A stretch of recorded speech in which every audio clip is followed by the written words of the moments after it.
ও কাটোয়ার বিখ্যাত পরানের পান্তুয়া আর দাঁইহাটের বিখ্যাত বালা হোটেলের খাসির মাংস ও সারাদিন পুরো জমে ক্ষীর। এই বৃষ্টির দিনে আলাদাই ব্যাপার। আহা, ছোট্ট ব্লগ, সারাদিন বৃষ্টি করছে, এই বৃষ্টিতে তুমি আর আমি। না ভুল করবেন না, এ ধরনের ব্লগ আমি বানাবো না, চিন্তা নেই। ভুল করবেন না, পেটুক বলে আমি এরকম গাড়ি নিয়ে বেরিয়ে পড়ি ঠিক কথায়, কিন্তু আজ আমি কাজের সূত্রে যাচ্ছি কাটোয়া, তাই ভাবলাম যাচ্ছি যখন একটু পেট পুজোটাও হয়ে যাবে।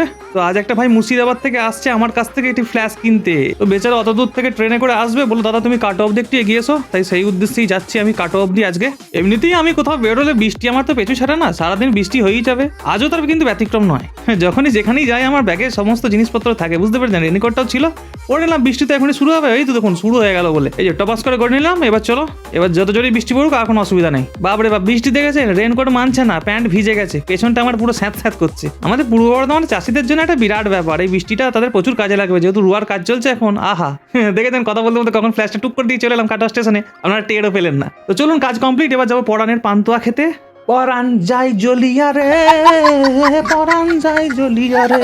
এই ভিডিওটা যদি পরান্দা দেখে তাহলে পরান্দা আমায় খুব গালাগালি দেবে, বিশ্বাস করুন। তো চলে এলাম কিন্তু পরান্দার পান্তুয়া খেতে, সরি পরান্দার পান্তুয়া নয়, পরানের তৈরি ক্ষীরের পান্তুয়া খেতে। এই হচ্ছে পরান্দার দোকান, দেখতেই পাচ্ছ, পরানের ক্ষীরের পান্তুয়া, 12তলা কাটোয়া। আমি পার্সেলও করে নিলাম আর খেয়েও নিলাম। 10 টাকা সাইজের ক্ষীরের পান্তুয়া দামের তুলনায় যথেষ্ট ভালো। সবাই কিন্তু পান্তুয়া তৈরি করতে ব্যস্ত, এই তো দেখেছেন ভেতরে কিন্তু ফুটছে পান্তুয়া একবার টকবক করে। তো আমার কাজও কমপ্লিট, পরান্দার পান্তুয়া খাওয়া কমপ্লিট, এবার দুপুর গড়িয়ে গেল। তো চলুন এবার পেটটা পুজো করতে হবে, তাই লাঞ্চ করার জন্য যাবো এবার কিন্তু বালা হোটেল। তো চলো বালা হোটেলের খাসির মাংস দেখি কেমন টেস্ট, কেমন সাইজ, কি দাম, সবটাই দেখবো। কাকা ঠুকে দিল, দুষ্টু কাকা। এই বালা কাকার হোটেলটা কিন্তু কাটোয়া থেকে দাঁইহাট যাওয়ার রাস্তায় একটু ভেতরের দিকে। চলে এসেছি দাঁইহাটের বিখ্যাত খাসির মাংসের দোকান বালার হোটেল। উফ শালা, ঢুকতে না ঢুকতে খাসির মাংস মোমো করছে গন্ধতে, বুঝতে পেরেছেন? ওরে বাপরে বাপরে, খাসির মাংস টকবকে ফুটছে আর সাইজও কিন্তু বেশ বড় বড়।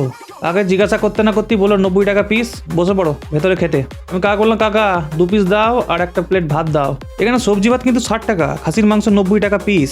পিস কিন্তু বেশ বড় বড় দামের তুলনায়, আর সেদ্ধও কিন্তু একদম দুর্দান্ত, পুরো রেয়াজি খাসি।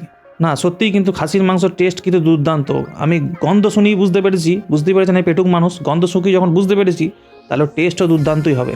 এই হচ্ছে কাকার হোটেলের অ্যাম্বিয়েন্স, কাকার হোটেলে বাইরে বসার জায়গা। তো চলুন, সব কমপ্লিট হয়ে গেল, খাওয়া দাওয়া আমার কমপ্লিট।